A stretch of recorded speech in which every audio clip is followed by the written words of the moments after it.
मेरे नाम सुन के बहुत सारे लोग डर जाते हैं, तो नीतीश कुमार जी कहाँ से बना देंगे। नमस्कार, आदाब, सत श्री अकाल, जय श्री कृष्णा, जय श्री राम। तो चलिए आप लोगों के बीच में फिर से उपस्थित हो चुका है मैं आपका होस्ट एंड दोस्त AR मिश्रा और आप देखना शुरू कर चुके हैं हमारे साथ थिंग्स अप टीवी को।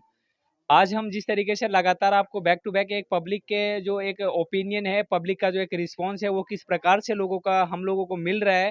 और सबसे बड़ी चीज़ अगर मैं बात करूँ तो एक जातीय सर्वे जो खास करके बिहार में करवाया गया उस चीज़ को लेकर के। तो जैसे आप हमारे पीछे में भी देख रहे होंगे कि आज मैं एक ऐसे जगह पे आया हूँ जहाँ को इस जगह को अगर हम बात करें तो यहाँ पे इसको बिरार नहीं बल्कि छोटा बिहार कहा जाता है। तो ये बिहार में हम लोग आ चुके हैं।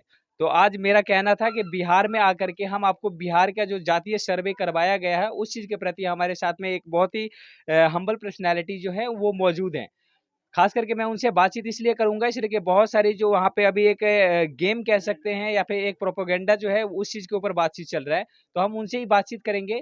तो चलिए सबसे पहले चीज़ मैं चाहूँगा कि हमारे साथ में कैमरामैन जो है हमारे साथ सपोर्ट दे रहे हैं हमारे आशीष रंजन जी और मैं आपका होस्ट एंड दोस्त AR मिश्रा।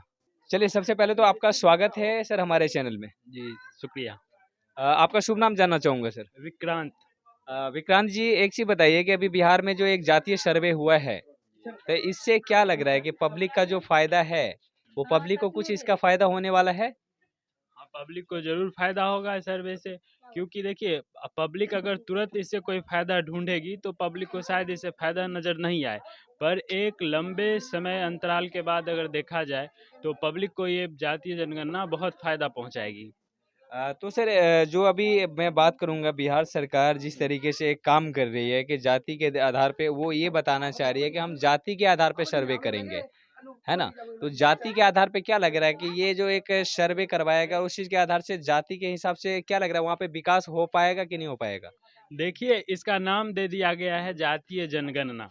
और जातीय जनगणना इसमें सिर्फ मैंने जनगणना के बारे में सुना भी है, मैंने पढ़ा भी है, तो इसमें सिर्फ जाति को लेकर करके जो पॉइंट है, जो लोगों के मन में विचार है जिस तरह की, वैसी कोई बात नहीं है। लोगों को इससे घबराना बिल्कुल नहीं चाहिए। जिस तरह की लोगों की ये कोई आशा होता है कि जातीय जनगणना की जाएगी तो इससे कुछ ऐसा कोई उन्माद होगा, जाति में जातिवाद को बढ़ावा मिलेगा, ऐसा कुछ नहीं है। इसका सिर्फ नाम जातीय जनगणना है, बाकी ये जातीय जनगणना नहीं है। ये एक विकास की जनगणना है जिसका रूप माननीय मुख्यमंत्री श्री नीतीश कुमार जी ने तैयार किया है। और उनको मेरे ख्याल से उनको ये जनगणना तो बहुत पहले कर लेना चाहिए, उन्होंने बहुत विलम्ब से किया है। अच्छा तो एक चीज़ में बहुत सारे लोगों का कहना ये है कि जातीय जनगणना करवा करके वो जातीय सर्वे करवा करके कहीं न कहीं बिहार को एक अलग दिशा की तरफ या फिर मतलब कि अलग मतलब वे में लेके जा रहे हैं, तो इस चीज़ के प्रति आपका क्या कहना है? अलग देखिए, वो तो सृष्टि का नियम है ना कि जो जब कोई पुराना चीज जो गिरता है तभी तो नया चीज बनता है, और सभी को नए चीज की आशा होती है, एक अलग चीज की आशा होती है। अगर हम 10 साल से अपने गुलामी में जी रहे हैं, अपनी गरीबी में जी रहे हैं, अपनी बेबसी में जी रहे हैं, तो हम तो चाहेंगे कि हम इससे बाहर आए और एक नया चीज हमारे सामने आए। हम गुलामी में कौन जीना चाहेगा, बेबसी में कौन जीना चाहेगा। सब चाहेगा कि मेरे सामने कोई नया चीज आए जिससे हमारा लाइफ अच्छा हो, लोगों का लाइफ अच्छा हो, और एक बेहतर ज़िंदगी की आस जो है, जो सबको सबके मन में होती है, वो सबको पूरी हो सके। तो अभी तक में क्या लग रहा है कि जातीय के ऊपर जो विकास माने किस प्रकार से वो विकास करेंगे? कुछ ऐसा आपको क्या जो लग रहा है कि जाति के हिसाब से जैसे उन्होंने बताया कि जाति के हिसाब से विकास होगा, तो आपको क्या लग रहा है कि ये कौन से तरीके का विकास होगा जाति के आधार पे? देखिए, मैंने जैसा कि पहले भी बताया, इसका नाम जातीय जनगणना ज़रूर रखा गया है, पर ये जातीय जनगणना है नहीं। जातीय जनगणना नाम सुन कर के लोगों के मन में एक अजीब-सा भ्रम पैदा हो जाता है, तो ऐसा भ्रम वाली बात कुछ भी नहीं है। और जहाँ तक बात है जनगणना की, तो जनगणना जो है सो एक बीज के तरह है। एक आम का बीज है या किसी वृक्ष का बीज है, वो बस उसी की तरह है। जैसा कि अगर हम कोई बीज लगाते हैं, तो बीज लगाते हैं तो उससे तुरंत हमको फल थोड़ी मिल जाता है। अगर हमने आज आम का बीज लगाया या किसी पेड़ का वृक्ष का बीज लगाया, तो उसको फलने फूलने में बहुत 40-50 साल का समय लगता है। या उसमें फल फूल नहीं भी दे रहा है, अगर सिर्फ हम उसका लकड़ी ही यूज़ करते हैं, तो भी उसको आप पता लगा लीजिए 30 से 40 साल उसको तो लग ही जाता है।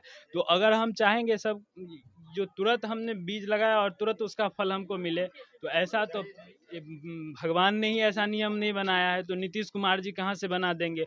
और जो भगवान नहीं कर सकते हैं, भगवान के नियम के हिसाब से, भगवान का मतलब प्रकृति, प्रकृति के नियम के हिसाब से ही उसी के अंदर में चाहे कोई भी कुमार हो, नीतीश कुमार हो या कोई भी कहीं के भी हो, बिल गेट्स हो या जो भी हो, वो इससे परे नहीं है। ये बात सबको समझनी पड़ेगी, जाननी पड़ेगी।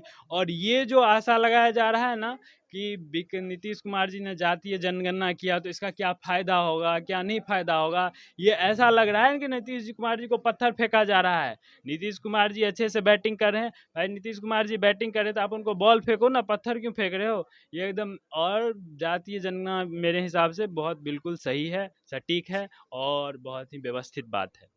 अच्छा, तो एक चीज़ और कि इसके आधार पे क्या लग रहा है कि अभी जो 2024 का इलेक्शन सामने है, तो जातीय सर्वे जो हुआ है, तो इस चीज़ के ऊपर कुछ लग रहा है कि इसका इफेक्ट गिरेगा सामने वाले जो पार्टी है उसके ऊपर, कुछ भी ऐसा?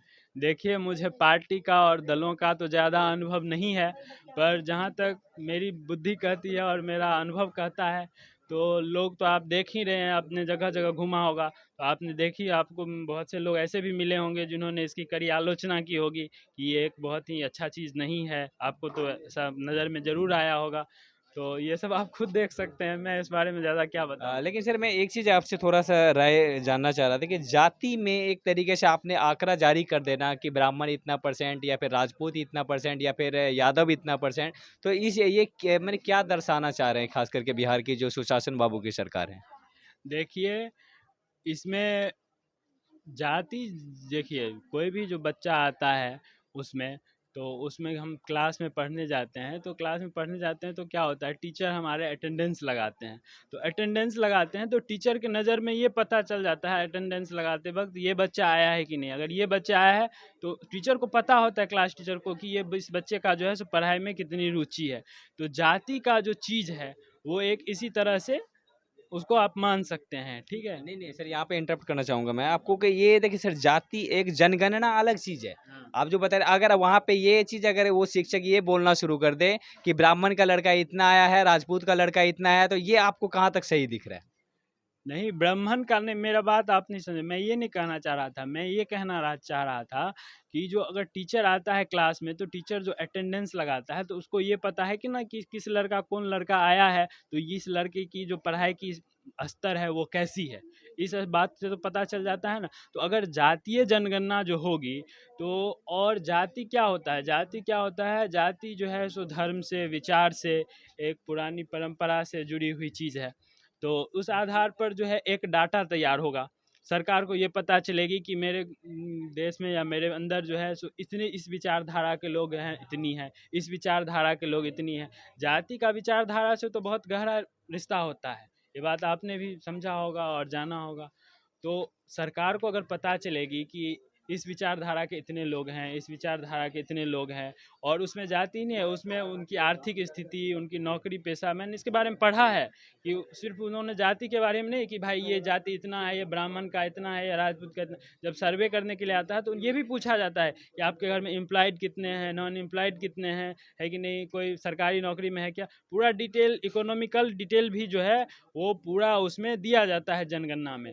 तो जातीय जनगणना जो है सो केवल जातीय जनगणना ही नहीं है, उसका नाम जरूर जातीय जनगणना रखा हुआ है, लेकिन ये पूरी तरह से एक विकास की जनगणना है। और जनगणना क्या होती है, जनगणना एक डाटा होता है, तैयार होता है। सरकार को अगर डाटा नहीं मिलेगी तो सरकार उस पर योजनाएं कैसे बनाएंगी। तो एक ये नाम सिर्फ इसका जातीय जनगणना है। जैसे मेरा नाम विक्रांत है, विक्रांत का मतलब क्या होता है, बहुत सारे लोग समझते हैं समथिंग टेरिफाइंग, मतलब कुछ ऐसा जो बहुत विशाल हो, भयावह हो, डराने वाला हो। विक्रांत मतलब मेरे नाम सुन के बहुत सारे लोग डर जाते हैं, अरे भाई विक्रांत नाम है इसका। मैं लोगों की मदद करता हूँ, जहाँ तक मुझसे हो सके मैं भलाई करता हूँ। मेरा नाम विक्रांत है, इसका मतलब ये नहीं कि मैं बहुत डरावना हूँ। तो उसी तरह अगर जातीय जनगणना हो रही है तो ये नहीं समझना चाहिए कि जातीय जनगणना का मतलब ये होगा कि ब्राह्मण इतना हो गया, राजपूत इतना हो गया। वो एक सरकार अपने आइडियोलॉजी के लिए, अपने डाटा के लिए ये सब काम कर रही है। इसमें बिल्कुल भी इस तरह की कोई बात नहीं, मेरे मेरे समझ में तो बिल्कुल नहीं है। अच्छा, तो सर जैसे आप जानकारी में, मैं एक चीज़ और जानकारी चाहूँगा था कि यहाँ पे जो बिहार सरकार है वो अभी तक में क्या इस डेटा को फिर क्यों नहीं अभी तक में उन्होंने पब्लिक किया है कि बिहार में बेरोजगार इतने हैं, या फिर बिहार में अगर हम बात करें तो पढ़े लिखे व्यक्ति इतने हैं और उनको रोजगार नहीं मिल रहा है। तो उस चीज़ का सर्वे जैसे आपने बताया कि जो एम्प्लॉयमेंट और एम्प्लॉयमेंट जो है, तो ये सब चीज़ें, तो इस चीज़ का आंकड़ा उन्होंने क्यों नहीं जारी किया अभी तक में? तो अभी तो सर्वे पूरा कहाँ हुआ है, अभी तो सर्वे पूरा होगा उसके। सर्वे पूरा होने के बावजूद सर्वे जो है वो पूरा होने के बाद ही उन्होंने आंकड़ा जारी किया है, जिस चीज़ में कि उन्होंने इस चीज़ को दर्शाया है कि ये इतना-इतना है। मैं जाति का नाम नहीं लेना चाहूँगा इसमें। तो इस चीज़ में तो उनको ये आंकड़ा भी देना चाहिए कि यहाँ पे बेरोज़गार जो लोग हैं वो इतने हैं, पढ़े-लिखे शिक्षित व्यक्ति इतने हैं, उन लोगों को रोज़गार नहीं मिल पा रहा है। तो आज शायद अगर आज उस चीज़ को लेकर के आज मैं बोलता हूँ जाति जैसे, चलिए अच्छी बात है उन्होंने इस चीज़ के ऊपर, हालाँकि सरकार को इस चीज़ को जानकारी मिल गया होगा कि वो कौन सा मनोवादी या फिर किस विचार के आदमी हैं हमारे पास। तो लेकिन अगर वहाँ पे शायद अगर यहाँ पे सरकार जो है, अगर यहाँ पे रोज़गार और इस चीज़ को अगर डाटा आज कहीं न कहीं सामने रखते, तो मुझे लगता है कि शायद आज जितना आप जैसे अभी बात भी कर रहे थे, कड़ी आलोचना की, तो शायद मुझे नहीं लग रहा था कि आज जितना सोशल मीडिया प्लेटफ़ॉर्म पे इस चीज़ को आलोचना किया जा रहा है, शायद उस चीज़ को आलोचना किया जाता। नहीं, जैसा कि आपने बताया कि सरकार ने ये जारी किया है कि ब्राह्मण इतना है या जिस जाति के भी लोग हैं जो वो भी जाति इतना में। इतना है, और उसमें कोई दूसरे तरह का डेटा जो है वो शो नहीं किया गया है, सिर्फ यही डेटा शो गया है। जब जनगणना हुआ था तो उसमें सारी डेटाएं ली गई थी और शो सिर्फ इतनी हुई। तो ये तो एक थोड़ा सा एक सस्पिशन वाली बात थोड़ी सी लग सकती है, क्योंकि जब अगर पूरी जानकारी ली गई है तो सरकार को प्रदर्शन भी उतना करना चाहिए कि भाई हमारे पास इतने लोग जो हैं सो बेरोज़गार हैं, इतने लोगों के पास नौकरी नहीं है, इतनी ये पूरी डेटा अगर पब्लिक ही करनी है तो पूरी डेटा ये पब्लिक होनी चाहिए। इससे सारे लोगों का क्या होगा कि एक माइंड सेटअप कम से कम क्लियर होगा, है कि नहीं? और अगर सिर्फ यही क्लियर होगा तो लोग बहुत सारे लोगों में ये कन्फ्यूजन हो सकता है कि सरकार जातिवाद को बढ़ावा दे रही है। बिल्कुल, अभी जो यहाँ पे सबसे ज़्यादा जो लोगों का जो खल रहा है यहाँ पे ये बात, वो यही है कि यहाँ पे सरकार जातिवाद को क्यों मतलब लोगों के बीच में एक फूट डालने की कोशिश कर रहे हैं कि ये ब्राह्मण इतना है तो आप किसी को भी मार दीजिए, तो आप ये कॉलर कॉलर खड़ा करके आ जाएँगे कि भाई हमारा तो इतना जाति है। हमें मैंने कुछ भी ऐसा जो ज़्यादा प्रतिशत वाले लोग हैं। तो ये चीज़ कहीं न कहीं पब्लिक का जो यहाँ पे मेन है वो यही चीज़ है कि लोग ये चाहते हैं कि यहाँ पे इस चीज़ को बढ़ावा ना मिले। मैं आपके माध्यम से मैं सारे पब्लिक को ये कहना चाहूँगा कि देखिए क्लास में जो टीचर होता है तो कुछ टीचर सिर्फ रोल नंबर पुकार के चले जाते हैं, रोल 1 2 3 4, और जो बच्चे होते हैं यस नो में जवाब दे करके या जो नहीं चले जाते हैं। और कुछ टीचर ऐसे होते हैं जो नाम लेके पुकारते हैं, रोशन कुमार सिंह या जो भी यह नाम है वो ऐसे पुकारते हैं। तो नाम पुकारते हैं तो नाम पुकारने से बच्चों को डरना नहीं चाहिए। बच्चे क्या करते हैं, अगर है तो आप जवाब दीजिए हाँ भाई हाँ। और मैं एक बात कहना चाहूँगा, जितने भी लोग हैं वो सारे पढ़े लिखे शिक्षित लोग होते हैं या ज़िंदगी का उनको एक अनुभव होता है। तो अगर वैसे अनुभवी लोगों के सामने ऐसा डाटा पेश कर भी दिया गया, उनके सामने रख भी दिया गया, तो लोगों को इससे क्या क्यों घबराना चाहिए? भाई डाटा है, सरकार का काम है, सरकार अपना कर रही है, आप अपना काम कीजिए, इसे आप क्यों घबरा रहे हैं? बिल्कुल, जैसे कि हमारे साथ में जैसे आप देख रहे थे, जो भाई है इनका एक कहना है कि सरकार जो भी कर रही है वो अपने हिसाब से कर रही है। वोटिंग आपके हाथ में है, वो आप अपने हिसाब से कीजिए। इसलिए कि सरकार आपका ज़बरदस्ती तो कुछ भी आपसे करवाने वाली है नहीं। हालाँकि आपका जो भी इलेक्शन होता है उस टाइम पे आप अगर बच्चे के फ्यूचर को देखते हुए या फिर अपने स्वास्थ्य व्यवस्था को देखते हुए या रोज़गार को देखते हुए अगर आप अपना सही डिसीज़न लेते हैं, मैं ये नहीं बोलता हूँ कि आप वहाँ की कोई भी राजनीतिक पार्टी को मैं सपोर्ट नहीं करता हूँ। जो अच्छा काम आपके एरिया में कर रहे हैं आप उनको सपोर्ट कीजिए, आप उनका जो भी है वोटिंग कीजिए और उसको आगे बढ़ाने का काम कीजिए, जो आपके आने वाले टाइम में आपके बच्चे के फ्यूचर के लिए बढ़िया हो। तो बाकी आप हमारे साथ देख रहे थे, जो कि हमारे साथ यहाँ पे विक्रांत जी जुड़े हुए थे और मैं आपको विरार से इस चीज़ को लाइव दिखा रहा था। तब तक के लिए आप लोग ऐसे ही वीडियो देखने के लिए हमारे साथ बने रहिए। तब तक के लिए आप सभी लोगों को फिर से अगले वीडियो में मिलते हैं। नमस्कार, जय हिंद, जय भारत।